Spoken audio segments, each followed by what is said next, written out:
Students, आज जैसा कि आप जानते हो कि हमने स्टार्ट कर दिया है चैप्टर नंबर आपका सेकंड वाला, जो कि आपके इस यूनिट का ही फर्स्ट चैप्टर है। ठीक है, तो उसके बारे में मैंने लास्ट वीडियो में कुछ बता दिया था, जिसमें कि मैंने बताया था कि कैसे आप पूरे चैप्टर को कवर कर सकते हो। ठीक है, और थोड़ा सा स्टार्ट भी मैंने कर दिया था। तो आज उसी टॉपिक को कंटिन्यू करने के लिए मैं अपना स्टार्ट कर रही हूँ। देखिए, टॉपिक मैंने यहाँ पे दे भी दिया है कि आपको पढ़ना क्या है। आज के वीडियो में मुझे क्या क्या मैं बताऊँगी उसके बारे में यहाँ पे मैंने दे दिया है। तो देखिएगा क्या है, आज आपका नर जनन अंग के बारे में जानना है और परागकोश का अनुप्रस्थ काट। देखो, मैंने यहाँ पे इम्पोर्टेंट भी डाल दिया है कि आपके लिए इम्पोर्टेंट होगा। ठीक, तो ये आपका अनुप्रस्थ काट को देखना है परागकोश के। और बीजाणुधानी का परिवर्धन कैसे होता है। परिवर्धन का मतलब होता है वृद्धि। ठीक है, वृद्धि की बात करेंगे यहाँ पर, यानी जो आपका परागकोश है ना, परागकोश का जो लघु बीजाणुधानी है उसके अंदर जो पड़ा हुआ है, जिसके के अंदर पराग के कण उसमें वृद्धि करने वाले, तो कैसे वो बनता है उसके बारे में यहाँ पे बताना है। यानी कि वो जो झिल्ली है जिसके अंदर पराग कणों को रहना है, वो झिल्ली का निर्माण कैसे होता है, तो उसके बारे में जानना है। तो आज के वीडियो का बस 3 ही टॉपिक हमने लिया है और इस तीनों को हम कवर करेंगे। ठीक है, पहला आपका क्या है, नर जनन अंग के बारे में जानना है। दूसरा आपको परागकोश के अनुप्रस्थ की काट के बारे में जानना है। और तीसरा आपको लघु बीजाणुधानी के का परिवर्धन यानी वृद्धि के बारे में आपको जानना है यहाँ पर। ठीक है, इतना आपको कवर करना है। तो टॉपिक क्लियर हो गया होगा कि आज हमको पढ़ना क्या है। ठीक है, आप लोगों के लिए है और हमको पढ़ाना क्या है, मैंने क्लियर कर दिया। ठीक है, देखते हैं, चले आ जाते हैं अपने टॉपिक पर। ठीक है, तो जैसा आप देख रहे हो कि फर्स्ट पॉइंट मैंने लिखा है नर जनन अंग। ठीक है, पुष्पीय पौधों के नर जनन अंग के बारे में आप चैप्टर ओपन करोगे एनसीईआरटी बुक, तो आपको वहाँ पे मिल जाएगा कि फर्स्टली वो नर जनन अंग के बारे को लेकर ही डिस्क्राइब किया है कैसा होना चाहिए। फिर मादा जनन अंग को लेकर करेगा, फिर अब फर्टिलाइजेशन करवाएगा, डबल फर्टिलाइजेशन करवाएगा, पोस्ट फर्टिलाइजेशन देखना होगा। तो ये सारे बात की बातें हैं। पहले हम यहाँ पे देख लेते हैं नर जनन अंग होता क्या है और क्या है।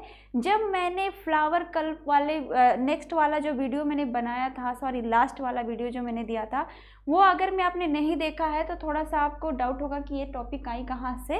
ठीक है, आप वहाँ से देखोगे तो आपको क्लियर हो जाएगा, जो कि आपको डिस्क्रिप्शन बॉक्स में उसका लिंक मिलने वाला है, तो आप वहाँ से देख सकते हो। ठीक है, तो देखो ये क्या है, आपका नर जनन अंग के बारे में बताया गया है। तो जब भी किसी पुष्पीय पौधे को देखोगे, उसके पुष्प की संरचना देखोगे, तो उसमें हमने जो ये स्ट्रक्चर आया है, ये वाला स्ट्रक्चर मैंने जो कल बनाया था, आप ध्यान से देखे होंगे, ये वाला स्ट्रक्चर जो आया था, यहाँ से निकला हुआ पार्ट ये, और ये इस तरह का पार्ट जो निकला था। ठीक है, कल मैंने ये बताया था। तो ये जो पार्ट है ना, यही वाला पार्ट जो है, ये होता है आपका नर जनन अंग होता है। समझे ना, ये क्या होता है, नर जनन अंग होता है। और आप यहाँ पे जानो, इसी को लेके हम यहाँ पे जितना आज बताने वाले हैं, सारा आपको नर जनन अंग के बारे में ही जानना है। इससे ज़्यादा आपको आज के बारे में आज नहीं जानना है। ठीक है ना, तो ये जो पार्ट्स है इसी को लेकर यहाँ पर हमने एक्सप्लेन किया है। ठीक है, तो फिर रुको, इसको हटा दे, है ना। तो देखो, नर जनन अंग में पहले मैंने क्या क्या बताया है, आप ध्यान से देखना यहाँ पर। ठीक है, डायग्राम में आप देख रहे होंगे, है ना। तो देखो, ये आपके पूरा का पूरा होल जो डायग्राम है ना, इसको हम क्या कहते हैं, पुंकेसर कहते हैं। क्या कहते हैं, पुंकेसर कहते हैं। पूरा यानी परागकोश और पुतंतु दोनों की संरचना को मिलाकर पुंकेसर कहा जाता है। क्या बोलोगे, परागकोश प्लस पुतंतु इक्वल टू क्या हो जाएगा, पुंकेसर। यानी आप लिख सकते हो परागकोश, ठीक है, प्लस पुतंतु। पुतंतु दोनों मिला के इक्वल टू में क्या आ जाएगा आपका, पुंकेसर। समझ में आ गया होगा। आप इसको नोट करना चाहो तो कर सकते हो। देखा, परागकोश व पुतंतु दोनों को मिलाने के बाद पुंकेसर होता है, और पुंकेसर ही क्या होता है, नर जनन अंग होता है। ये पुंकेसर क्या है, नर जनन अंग है। ये समझ में आया। नर जनन अंग किसको कहेंगे, पुंकेसर को। पुंकेसर में क्या क्या आता है, परागकोश आता है, और दूसरा क्या आता है आपका, पुतंतु आता है। यहाँ से क्लियर हो गया होगा। अब इसी परागकोश को थोड़ा सा और बढ़ने के लिए आगे बताया है कि क्या जानना है इसके बारे में। ये जो परागकोश आपको देखने में इस तरह से लगता है ना, ये वाली संरचना है, ये वाली, एक ये लगा है, एक ये लगा है, ठीक है ना। इधर से आपको बता रहे हैं, है ना, ये देखो इस तरह से स्ट्रक्चर लगा हुआ है ना। तो आपको बता दें, ये वाला पार्ट भी और ये वाला पार्ट, दोनों जो ये पार्ट है, यहाँ से देख लो, ये वाला इस तरह से स्ट्रक्चर जो है ना, तो ये वाला दोनों पार्ट है, ये भी आप बीच में डिवाइड होता है, और ये वाला भी बीच में डिवाइड होता है। यानी कि बस इस तरह नहीं होता है। एक को जब हम खोलेंगे तो इस तरह के डायग्राम आते हैं। आपको दिखा दे, जब एक वाला जो ये संरचना आप खोलोगे, इसको अच्छे से देखोगे तो इसकी संरचना खुद ही इस तरह से होती है, और दूसरे वाली की भी संरचना फिर इस तरह से हो जाती है। दूसरे वाली की संरचना ये होती है। दोनों इस तरह से आगे बीच में से खुद ही डिवाइड रहते हैं, समझे ना, समझे। तो उसी को यहाँ पे दिखाया गया है। यानी कि जो पुंकेस ये क्या है, परागकोश है ना, ये परागकोश क्या होता है, खुद ही दो भाग में डिवाइड होता है, और इसीलिए इसको क्या कहते हैं, द्विपालित संरचना कहते हैं। क्या कहते हैं, जब परागकोश आपको देखने में दो परागकोश इस तरह लगे हैं, तो एक एक परागकोश दो भाग में डिवाइड होता है, जिसे द्विपालित संरचना कहते हैं। समझ में आ गया होगा। जब इसी द्विपालित संरचना को कट करते हैं ना, अनुप्रस्थ यानी कि अनुप्रस्थ काट तो आप जानते भी होंगे, प्रैक्टिकल में सबसे इम्पॉर्टेंट पार्ट होता है कट करना। किसी भी आपको स्टेम मिल रहा है या कुछ भी मिल रहा है, तो आप उसको कट कैसे कर रहे हो, इस तरह से कट कर रहे हो, मतलब यहाँ ऐसे आके ऐसे कट हो रहा है, तो ये होता है अनुप्रस्थ काट, ठीक है ना। और जब आप इस तरह से किसी चीज़ को कट करते हो, सीधा इस तरह कट करना है, तो इसे कहते हैं अनुदैर्ध्य काट, ठीक है ना, अनुप्रस्थ काट, अनुदैर्ध्य काट। तो जब ये वाला है, जब हम इसको क्या करना है, यहाँ से इसे कट कर देंगे तो ये संरचना निकल कर आएगी। जब ये कट होगा तो ये संरचना निकल कर आएगी, जिसमें कि आप ध्यान से देखोगे तो एकदम क्लियर हो जा रहा है, चार कोष्ठीय संरचना है, चार कोष्ठीय संरचना है, ठीक है ना। दोस्तों, अगर आप क्लास 9 से 12 तक यूपी बोर्ड के स्टूडेंट हो तो आप सभी के लिए बहुत बड़ी गुड न्यूज़ है, क्योंकि अनअकैडमी के स्पेशल प्राइस वीक पे यूपी बोर्ड के सभी कोर्सेज पे 10% एक्स्ट्रा डिस्काउंट मिल रहा है।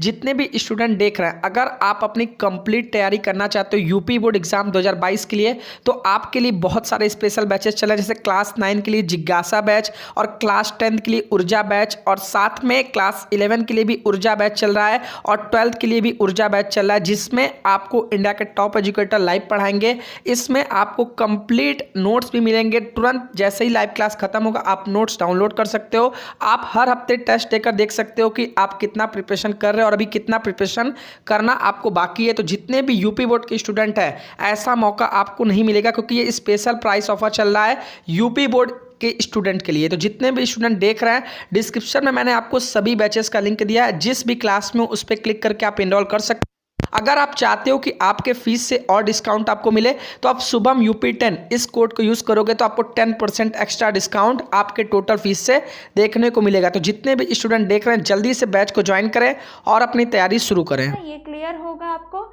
जब ये इस तरह से है, ये भी डिवाइड है, ये भी डिवाइड है, जब इस यहाँ से ऐसे कट हो रहा है तो निकल कर आ रहा है ना इस तरह की संरचना, तो ये आपकी हो गई चार कोष्ठीय संरचना हो गई, ठीक है ना। समझ में आ गया होगा मेरे ख्याल से। इधर से कुछ है नहीं खास, चलते हैं आगे। आप देखो, ये है इम्पॉर्टेंट, इसको अच्छे से जानना आप, ठीक है। परागकोश का अनुप्रस्थ काट, अभी जो मैंने कहा इसको कट करना है, यहाँ पे मैं इसको थोड़ा सा डिटेल देने वाली हूँ, अच्छे से समझिएगा, बहुत आसान है, समझ में आ जाएगा। और हम इतना प्रेशर इसलिए कर रहे हैं ना, क्योंकि एग्जाम टाइम में पूछे जाने वाला क्वेश्चन बनता है ये, समझ में आया।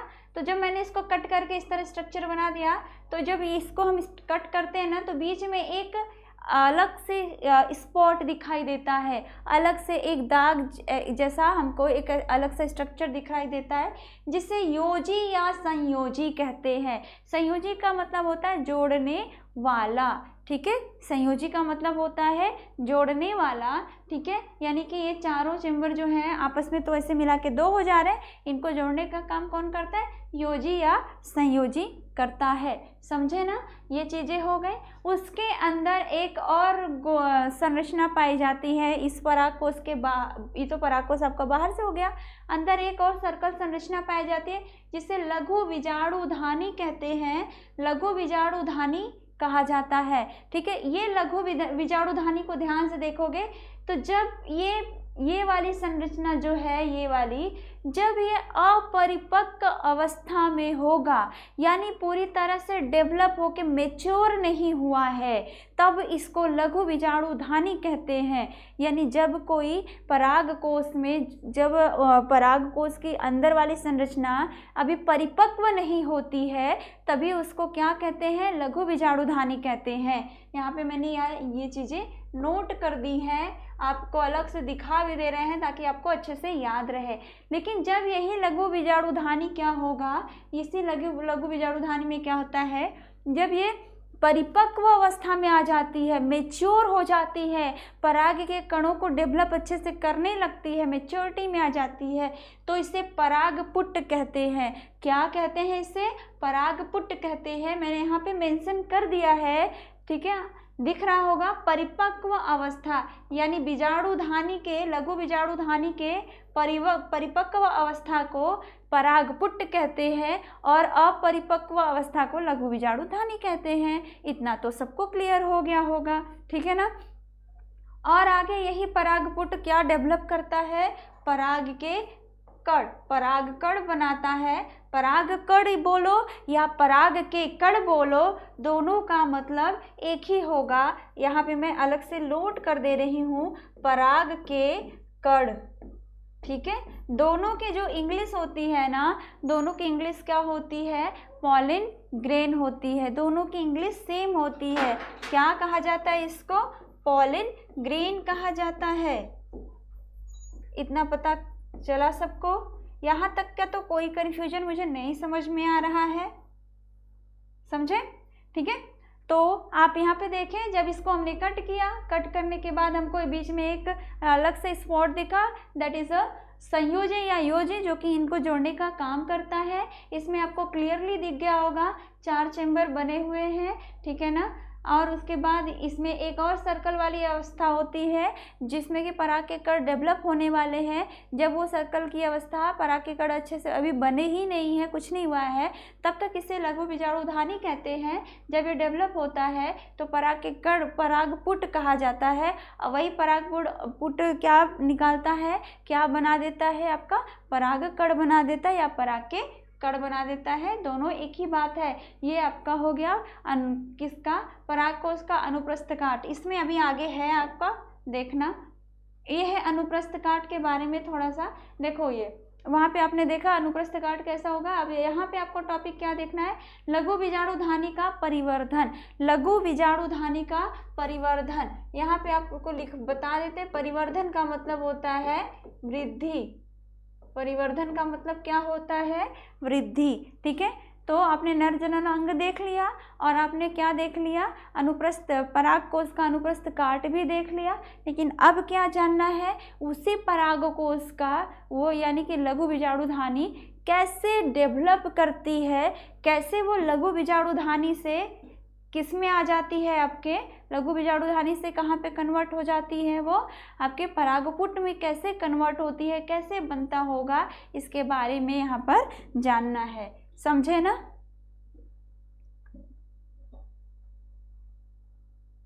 तो यहाँ तक तो क्लियर हुआ। अब आगे हम स्टार्ट करेंगे। देखो इसके पीछे का सब क्लियर है ना। अब यहाँ तक हम बात करेंगे परिवर्धन की। देखना, ये लघु बीजाणुधानी, ये परागकोश का स्ट्रक्चर है, सबको बताया गया था परागकोश है ये। इसके अंदर लघु बीजाणुधानी को डेवलप करना है, कैसे होगा? अब देखना, इसमें क्या होता है कि बाहर वाली लेयर को क्या बोला जाएगा? बाह्य त्वचा कहा जाता है। ठीक है, उसके अंदर एक और लेयर बनती है जिसे अधोस्तरीय कोशिका कहते हैं। जो बाह्य त्वचा के अंदर एक और लेयर बनती है, उनकी कोशिकाओं को अधोस्तरीय कोशिका कहते हैं और उस लेयर को अधोत्वचा कहते हैं। ठीक है ना, यानी आप जान लो पराग कोश जो है उसके बाहरी लेयर को बाह्य त्वचा कहेंगे, अंदर वाली लेयर को अधोस्तरीय त्वचा कहेंगे, लेकिन उसी की एक ही कोशिकाओं को अधोस्तरीय कोशिका कहते हैं। इतना क्लियर हो गया होगा। ये पूरे एक कोशिका को ये कहा गया है, लेकिन ये पूरे लेयर को क्या कहा जाएगा? अधोस्तरीय त्वचा।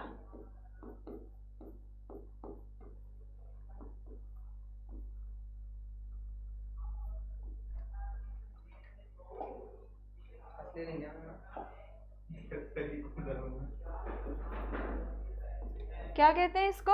अधोस्तरीय त्वचा कहते हैं। जब ये इसका पूरा लेयर की बात किया जाएगा तो अधोस्तरीय त्वचा कहते हैं और एक कोशिका को अधोस्तरीय कोशिका कहते हैं। यहाँ पर आपको दिखा दिया गया है, ये मेंशन कर दिया गया है, समझे ना? ठीक है, इसको इंग्लिश में क्या बोलते हैं? हाइपोडर्मल सेल कहा जाता है। Hypodermal cell. देखो जो चीज़ें इंपॉर्टेंट आ रही है ना, तो मैं सोच रही हूँ उसका इंग्लिश बताते चलूँ आप लोगों को, ठीक है? क्योंकि आपका ये 12th है, इसके बाद आपको ग्रेजुएशन, बहुत मोस्टली लोग बीएससी करते हैं, जैसे मैंने किया वैसे ही आप लोग मोस्टली लोग बीएससी करते हैं। कुछ लोग ये होते हैं जो मेडिकल प्रिपरेशन करते हैं और उसके बाद उसी में सक्सेस होते हैं, ठीक है? नहीं तो मोस्टली लोग क्या करते हैं, ग्रेजुएशन वो नीट की तैयारी करना, जो भी करके आने के बाद भी बीएससी कर लेते हो, ठीक है? तो वहाँ पे भी चाहे जैसे आप बीएससी कर रहे हो ना, तो आपको बहुत सारी हिंदी मीडियम से डायरेक्ट इंग्लिश मीडियम में जब जाते हो ना, तो बहुत सारी प्रॉब्लम फेस करना पड़ता है। तो इस तरह के जब आपको ये चीज़ें, यहाँ आप हिंदी में ये जाने हो, इंग्लिश में आपको ये मिलेगा, तो आप इस चीज़ को जान रहे हो, लेकिन फिर भी आप नहीं बता पाओगे हाइपोडर्मल ही क्या है, आपका अधोस्तरीय कोशिका है। हाइपोडर्मल सेल को ही क्या कहा गया है? अधोस्तरीय कोशिका। आप दोनों को, एक को आप इंग्लिश में जानते हो, एक को हिंदी में। वहाँ पे आप इंग्लिश में जानोगे और इस क्लास में भी आप 12th में हो तो हिंदी में, लेकिन आपको मालूम नहीं रहेगा कि दोनों एक ही है ना? तो प्रॉब्लम फेस करना पड़ेगा। तो इसलिए हम थोड़ा सा जो स्पेशल मुझे दिखा, मैंने उसके लिए इंग्लिश यूज कर लिया है, ठीक है? उसके बाद जब ये वाली स्तर हो गई, इसी वाले लेयर में जो अधोस्तरीय कोशिका की जो लेयर बन रही है, ये लेयर वाइट वाली लेयर मैंने यहाँ पे देखो बनाई है, इसी लेयर में एक कोशिका ऐसी होगी, थोड़ी सी बड़ी साइज की हो जाएगी। जो 4 चेम्बर है ना आपका, इस तरह से लगा हुआ, इस तरह से लगा हुआ 4 चेम्बर है, हर एक चेम्बर में क्या होगा? एक कोशिका बड़ी साइज की हो जाएगी, ठीक है? एक कोशिका बड़ी साइज की हो जाएगी। मैंने लिखा है अधोस्तरीय कोशिका में आकार में बड़ी हो जाती है। एक कोशिका कैसी हो जाएगी? आकार में बड़ी हो जाएगी। आकार में बड़ी होने के बाद उसका नाम बदल जाएगा और वो हो जाएगा प्रपसु कोशिका। उसका नाम क्या हो जाएगा? प्रपसु कोशिका, ठीक है ना? यहाँ पर इसका नाम ये हो जाएगा, ठीक है? तो आप देखो यहाँ पे ये है आपका, और इसको इंग्लिश में क्या कहा जाएगा? आर्चीस्पोरियल सेल कहा जाएगा। इसे आर्चीस्पोरियल सेल कहा जाएगा, समझे ना? ये देखना ध्यान से, आपको हमने क्या बताया? बाहर का लेयर है बाह्य स्तरीय, ठीक है ना? अंदर का लेयर जो है वो एक लेयर बन रही है जिसे अधोस्तरीय त्वचा कहते हैं, लेकिन उसमें उसके कोशिकाओं को अधोस्तरीय कोशिका कहते हैं, ठीक है? इंग्लिश में हाइपोडर्मल सेल कहा जाता है। उसके बाद आप देख रहे हो उसी कोशिकाओं में चारों चेम्बर में क्या हो रहा है? एक कोशिका बड़ी हो जा रही है, और जब ये आकार में बड़ी हो जाती है तो इसे प्रपसु कोशिका कह दिया जाता है। इतना तक एकदम क्लियर? यही जो प्रपसु कोशिका है, ये आगे चल के 2 भाग में बट जाती है। कितने भाग में? 2 भाग में बट जाती है। देख लो, एक भाग आपका प्राथमिक भित्तीय कोशिका बनाता है और दूसरा प्राथमिक पूविजाणु कोशिका बनाता है। प्रपसु कोशिका कहाँ बटी? आपके 2 भाग में बट गई, जिसमें से एक प्राथमिक भित्तीय कोशिका बना लिया और दूसरा प्राथमिक बीजाणु कोशिका बना लिया। उसके आगे भी मैंने मेंशन कर दिया है कि इन लोगों का काम क्या है। मुझे अच्छा लगता है कि जो देखो आप हमेशा, मेरी भी आदत है, आपकी भी आदत है, मोस्टली लोगों की होती है, क्या होता है कि जो चीज़ें आपके सामने आती है तो आप उसके बारे में जानने के लिए ये इंटरेस्टेड हो जाते हो कि इसका काम क्या है, ये करता क्या होगा, ये कैसा है, ये चीज़ें। तो मैं उसी को आपको उस सारे इंटरेस्टेड जो क्वेश्चन बनने वाले हैं उसी को सॉल्व करने के लिए मैं साइड में लिख भी देती हूँ कि ये क्या करेंगे आगे चलकर। देखो प्राथमिक वित्तीय कोशिका क्या करने वाला है, आप देखना यहाँ पर, ठीक है। पोषण व सुरक्षा के लिए होता है। जो प्रपशु कोशिका में 2 पार्ट थे, एक आपका प्राथमिक वित्तीय कोशिका है, उसका काम ही है क्या करना, पोषण व सुरक्षा देना। इतना क्लियर हो गया होगा, ठीक है। और दूसरा जो है आपका है प्राथमिक पूबीजाणु कोशिका, इसका काम होता है पराग कणों के निर्माण के लिए, ठीक है ना। इसका काम क्या है, पराग के कण जो है ना उनका निर्माण करवाना है। बीजाणु, बीजाणु से समझ लेना पराग के कण बनने वाले हैं। बीजाणु मतलब स्पोर बनेगा और पराग के कण को जब आगे डेवलप होते हैं पराग के कण तो क्या बनाते हैं, माइक्रोस्पोर बनाते हैं। और ये आपके बीजाणु का मतलब होता है स्पोर, ठीक है ना। समझ में आ गया होगा इसका। और इसके बाद आगे चलते हैं, इतना क्लियर हुआ होगा मेरे ख्याल से, तो कोई डाउट नहीं है, फिर भी आगे देख लेते हैं क्या है। अब देखो जो आपके सुरक्षा व पोषण का काम करने वाले थे उनका नाम क्या था, प्राथमिक वित्तीय कोशिका। इनकी भी कई लेयर बनेगी क्योंकि इनकी कोशिकाएं बहुत फास्ट डिवाइड होती हैं। देखो क्या करने वाली हैं, लगातार विभाजन। इनमें लगातार विभाजन होगा। उस लगातार विभाजन में कितने स्तर बनेंगे, 3 स्तर बनेंगे, मैंने वो भी लिख दिया है। वो स्तर कौन कौन से होंगे मैंने वो भी डिनोट कर दिया है, ध्यान दीजिएगा। पहला होगा बाह्य स्तर, दूसरा होगा मध्य स्तर, तीसरा का नाम अलग है टेपिटम। टेपिटम इम्पॉर्टेंट है। टेपिटम, जो टेपिटम है बहुत इम्पॉर्टेंट है, शॉर्ट नोट इसके बारे में अक्सर पूछा जाता है, टेपिटम क्या है, ठीक है ना। देखो बाह्य स्तर हो गया, मध्य स्तर हो गया, टेपिटम हो गया, ठीक है। 3 परत बन गई है ना, 3 लेयर बनी है, लेकिन इसमें तीनों लेयर की जो मोटाई है ना वो अलग अलग होगी, समझे ना। उनकी कोशिकाओं का जो संरचना होगा वो भी अलग अलग होगा। तो देखो बाह्य स्तर जो है, बाह्य स्तर में हमने क्या देखा, ये एक परत की होती है। बाह्य स्तर कैसी होती है, एक परत होती है, प्लस उसका जो स्ट्रक्चर वो जो कोशिका का स्ट्रक्चर होता है वो छोटी छोटी कोशिकाएं होती हैं। एक ही लेयर पाई जाएगी और वो भी छोटी छोटी कोशिकाएं मिलके सारा बनाने वाली हैं। इनका काम क्या है, सुरक्षा के लिए, इनका काम ही है सुरक्षा देना, ठीक है। उसके बाद बात करते हैं मध्य स्तर। ये मध्य स्तर क्या होता है, इनकी संख्या ज़्यादा होती है और इनकी कोशिकाएं भी बाह्य स्तर की कोशिकाओं से थोड़ी बड़ी होती हैं। क्या है आपके 1 से 3 परत इसमें बनेगा और दूसरे में आपके टेपिटम जो है तीसरे नंबर का, इसका काम ही क्या है, पोषण देना, ठीक है। पोषण देना, जो आपके बीच वाले आपको बताए थे कि ये आपके प्राथमिक पूबीजाणु है ना वो डेवलप होकर परागकण बनाने वाले हैं, तो उनको जो पोषण चाहिए वो पोषण कौन देगा, टेपिटम देगा, ठीक है ना। टेपिटम उनको पोषण देगा, ठीक है। और ये भी जो होती हैं सुरक्षा के लिए ही होती हैं, ठीक है।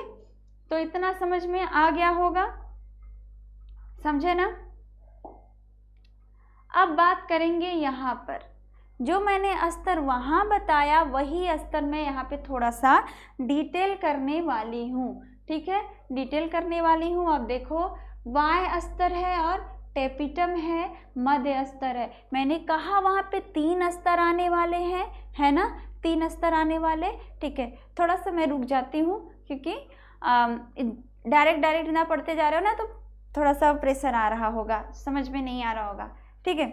अब मेरी बात सुनना, कि आप क्या पढ़ रहे हो चैप्टर में, नर जनन अंग पढ़ रहे हो, है ना। उसके डेवलपमेंट के बारे में जान रहे हैं, कैसे कैसे काम होने वाला है, आप यही जाने हो ना, ठीक है। तो उसका सबसे छोटा इकाई क्या मिलकर हमको आया था लास्ट में, पराग के कण आए थे, ठीक है ना, पराग के कण आए थे, समझे। तो अब देखो, अब उसी पराग के कण का कैसे डेवलपमेंट हो रहा है हमको जानना है, तब तो हम इसके बारे में जानते ही हैं। तो मैंने देखा कि जो अब वहाँ पे 3 लेयर की बात हुई थी, वो तीनों लेयर हमको यहाँ पर मिलने वाले हैं, ठीक है ना। तो देखो क्या क्या मिलने वाले हैं। सबसे पहले जो मैंने कहा कि जो बाहर वाली लेयर बनेगी ना, वो छोटी छोटी कोशिकाओं की बनने वाली है। कौन है वो, देख लो, वाय स्तर, क्लियर हो गया। दूसरे की बात करेंगे यहाँ से, ये देखो, सॉरी यहाँ पर, ये जस्ट इसके बाद ये दूसरा लेयर है ना, देखोगे ध्यान से तो 3 लेयर है, 1 2 3, तीनों लेयर है। यहाँ पर देख लो आप, 3 लेयर है, 1 2 3, 3 लेयर है ना। मैंने कहा था ना 1 2 3, इनका जो लेयरिंग होता है 1 से 3 के बीच में होता है, इनको मध्य स्तर कहा जाता है। इसके अंदर एक मोटी सी लेयर होती है, बड़ी बड़ी कोशिकाओं वाली लेयर होती है, जिसे टेपिटम कहते हैं, और ये है आपका टेपिटम। ये भी क्लियर हो गया होगा, टेपिटम हो गया। अब उसके अंदर की तरफ प्राथमिक पू बीजाणु कोशिका मिलेगा, ये वाला, ठीक है, प्राथमिक भू बीजाणु कोशिका। ये प्राथमिक भू बीजाणु कोशिका जो है ये वाला, ये करेगा इसकी कोशिका में, ये आपका टेपिटम है, ये टेपिटम है, उसी चीज को मैं यहाँ पे बता रही हूँ आपको, ठीक है। टेपिटम है, ये आपके प्राथमिक भू बीजाणु हैं, समझे ना। ये क्या करेंगे, समसूत्री विभाजन करेंगे। अब इनके डेवलपमेंट के बारे में थोड़ा सा दे दिया है।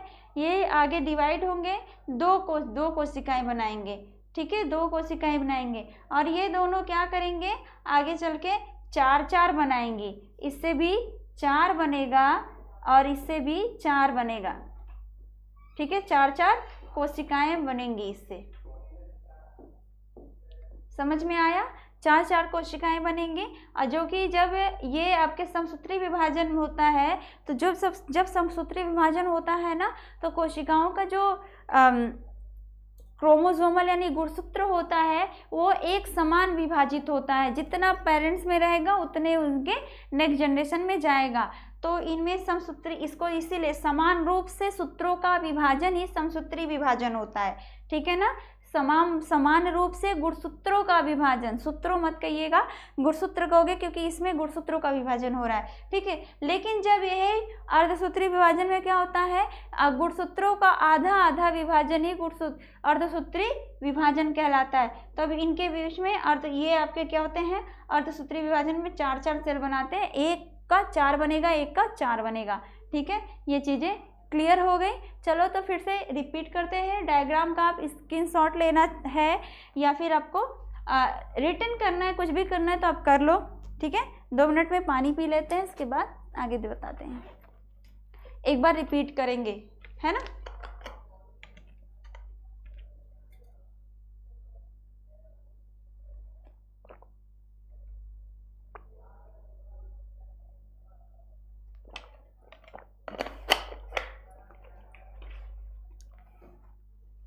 चलो हो गया होगा सबका, चलो रिपीट कर देते हैं एक बार, है ना।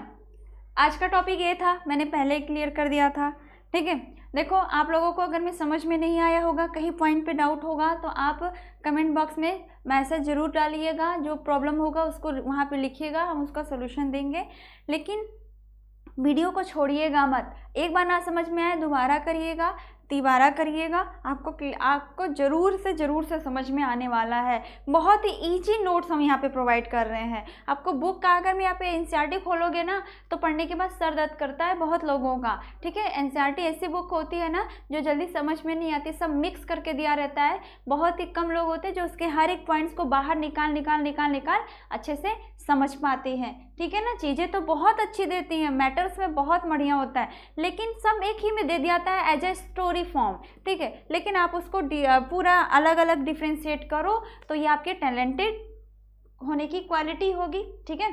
तो इतनी चीज़ें पढ़नी है, देख लो आप, इससे ज़्यादा तो पढ़ना नहीं था, है ना।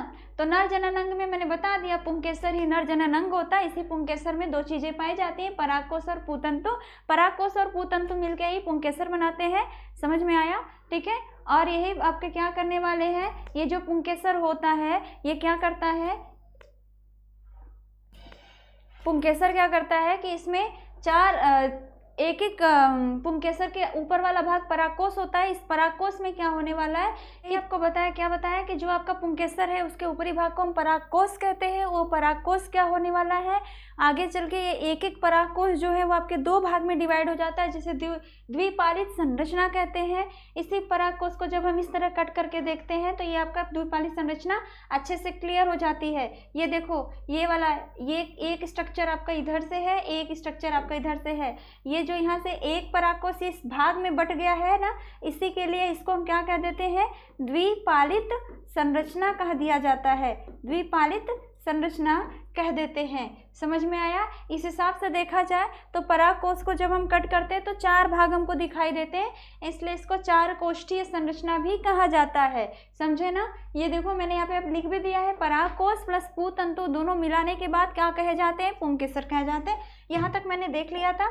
इसके बाद बात करते हैं परागकोश का अनुप्रस्थ काट, जो भी मैंने कट करके आपको दिखाया कि कट करने पे चार चेंबर समझ में आते हैं, ठीक है। तो ये चारों चेंबर में आप देखोगे बीच में, इन चारों चेंबर के बीचों बीच एक संरचना होती है, एक स्पॉट दिखाई देता है जिससे कि योजी या संयोजी कहा जाता है। ये क्या करता है, चेंबरों को जोड़ने का काम करता है, समझे ना, ठीक है। इसी संरचना के चारों चेंबर जो बन रहा है इस आउटर लेयर के इन साइड में एक लेयर होती है। वो लेयर जब अपरिपक्व अवस्था में रहती है, क्योंकि उसी के अंदर परागकण बनने वाले हैं, ठीक है। तो जब वो उसका परागकणों का निर्माण नहीं हुआ है, अलग और कई तरह के लेयर का निर्माण नहीं हुआ है, तब की अवस्था अपरिपक्व अवस्था कहलाती है।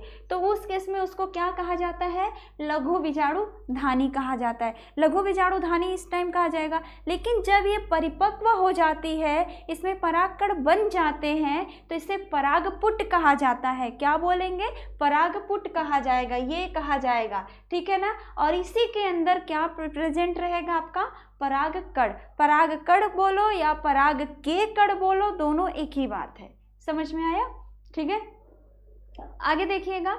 इसके बाद मैंने क्या बताया था आपको, लघु बीजाणु धानी के बारे में बताया था, जिसकी वृद्धि कैसे होगी, जिसका ग्रोथ कैसे हो रहा है। यानी लघु बीजाणु धानी परागपुट में जाने वाला है, तो बीच के जो इवेंट होंगे ना, उसको परिवर्धन कहा जाता है, उसकी वृद्धि के बारे में बात की जाती है, ठीक है। तो आप देखो ये चारों चेंबर की जो लेयरिंग है, इसमें आप इन साइड में एक और छोटी छोटी कोशिकाएं होती हैं, ठीक है। ये इन कोशिकाओं की एक लेयर बनती है। इन कोशिकाओं को जब कोशिका के बारे में बात करेंगे, एक एक कोशिका, तो उसको अधोस्तरीय कोशिका कहेंगे। लेकिन अधोस्तरीय कोशिका जब एक लेयर बना लेती है तो अधोस्तरीय त्वचा कहा जाता है इसे, ठीक है। इसी अधोस्तरीय कोशिका में एक कोशिका ऐसी होती है, चारों चेंबर की एक एक कोशिकाएं होती हैं जो थोड़ी बड़ी साइज में हो जाती हैं। जब इनका आकार बड़ा हो जाता है तो इसे प्रप्रसु कोशिका कहा जाता है। प्रप्रसु कोशिका यानी आर्चिस्पोरियल सेल कहा जाता है, आर्चिस्पोरियल सेल कहा जाता है। और ये आगे चल के दो बराबर भागों में बंटती हैं। और जब ये आगे चल के भागों में बंटती है तो एक का काम क्या होता है, सुरक्षा देना और पोषण देना, और दूसरे के का क्या काम होगा आपका, परागकण बनाने का, ठीक है। एक परागकण बनाने वाला है और वो दूसरा वाला जो उसी परागकण के बनाने में, उस परागकण को वृद्धि करवाने में पोषण देगा और उसको सुरक्षा प्रदान करेगा, ठीक है। तो ये जो पोषण और सुरक्षा के लिए है उसे प्राथमिक भित्तीय कोशिका कहते हैं, और जो आपके परागकण बनाने वाले हैं उसे प्राथमिक पुबीजाणु कोशिका कहा जाता है। इतना क्लियर हो गया होगा। इसके बाद मैंने यहाँ पर उसके बारे में बता दिया कि ये जो भित्ति होती है ना, प्राथमिक भित्तीय कोशिका, ये आगे चल के 3 लेयर में बंटने वाली है। एक लेयर आपकी होती है बाह्य स्तरीय, दूसरा मध्य स्तर और तीसरा आपका टेपिटम। टेपिटम जो होता है बिल्कुल अंदर वाली जो लेयर हो जाएगी, यानी प्राथमिक भित्तीय कोशिका के जो अंदर वाली लेयर का फॉर्मेशन होगा उसे टेपिटम कहेंगे। उसके जस्ट बाहर की तरफ निकलेंगे तो 3 लेयर हमको मिलते हैं। वो तीनों लेयर एक जैसी संरचना वाली कोशिका से बने होते हैं जिसे मध्य स्तर कहते हैं, और उसके बाहर एक और होता है जिसे बाह्य स्तर कहा जाता है। बाह्य स्तर सुरक्षा देगा, मध्य स्तर भी सुरक्षा ही देता है, लेकिन टेपिटम पोषण देता है, क्योंकि ये टेपिटम जो होता है ना पू बीजाणु के बाहर वाली लेयर होता है। जब पू बीजाणु में परागकण बनेंगे उसके द्वारा, तो वो परागकण जब डेवलप होना शुरू होता है तो ये टेपिटम उसी को पोषण देता है, जिससे कि उसकी डेवलपमेंट बहुत अच्छी हो पाए। समझे ना। आ जाते हैं लास्ट मैंने जो पढ़ाया था उसके बारे में थोड़ा सा फिर से रिपीट कर लेते हैं। तो देखो ये मैंने वही स्ट्रक्चर बना दिया है कि तीनों लेयर कैसे कैसे अरेंज होते हैं किसी परागकोश की संरचना में। ठीक है, तो आप देखोगे जो छोटी छोटी कोशिकाओं वाली संरचना है वो आपके बाह्य स्तर वाली है। उसके अंदर जो रेड कलर से मैंने बनाया तीनों एक जैसी लेयर वाली संरचना देखिएगा।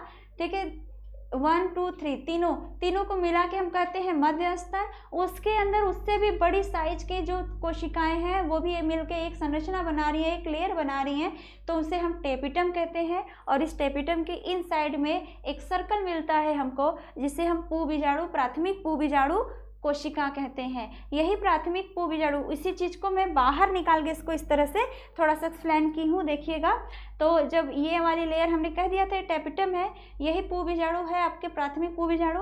ये क्या करने वाले हैं, इनमें होगा समसूत्री विभाजन। समसूत्री विभाजन को मैंने एक बार आपको बताया है कि समान गुणसूत्रों के विभाजन, यानी कि समान गुणसूत्र जब बराबर बराबर जितना पेरेंट्स में थे गुणसूत्र उतना ही उनके नेक्स्ट जनरेशन में आ रहा है, तो फिर वो क्या हो जाएगा आपका कैसा हो जाएगा समसूत्री विभाजन। उससे 2 कोशिकाएं बनती हैं, एक दोनों की क्या होता है गुणसूत्रों की संख्या समान होती है जैसा कि उनके पेरेंट्स में था। ठीक है, अब ये क्या करने वाले, इन कोशिकाओं में होगा अर्धसूत्री विभाजन। अर्धसूत्री विभाजन से एकदम उसके वर्ड से क्लियर हो रहा है। अर्ध मतलब हाफ, सूत्र का मतलब होगा गुणसूत्र की बात कर रहा है। हाफ नंबर में गुणसूत्रों का विभाजन अर्धसूत्री विभाजन कहलाता है। ठीक है, ये क्या करने वाले हैं, ये जो एक एक कोशिकाएं थी इनमें जब आगे चल के अर्धसूत्री विभाजन होगा तो ये 4 कोशिकाएं बनाने वाली हैं। एक के पास 4, दूसरे के पास भी 4। मैंने आज इतना ही बताया है आपको।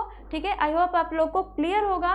क्लियर नहीं होगा तो फिर से एक बार कह रहे हैं, कमेंट बॉक्स में अपने सारे प्रॉब्लम आप डालिएगा, वहाँ से आपका सोल्यूशन मिलेगा। ठीक है ना। और अगर मैं आज का टॉपिक बहुत अच्छे से आपको क्लियर हो गया होगा तो प्लीज़ इसको शेयर भी करिएगा, लाइक भी करिएगा। ठीक है, तो have a nice day everyone.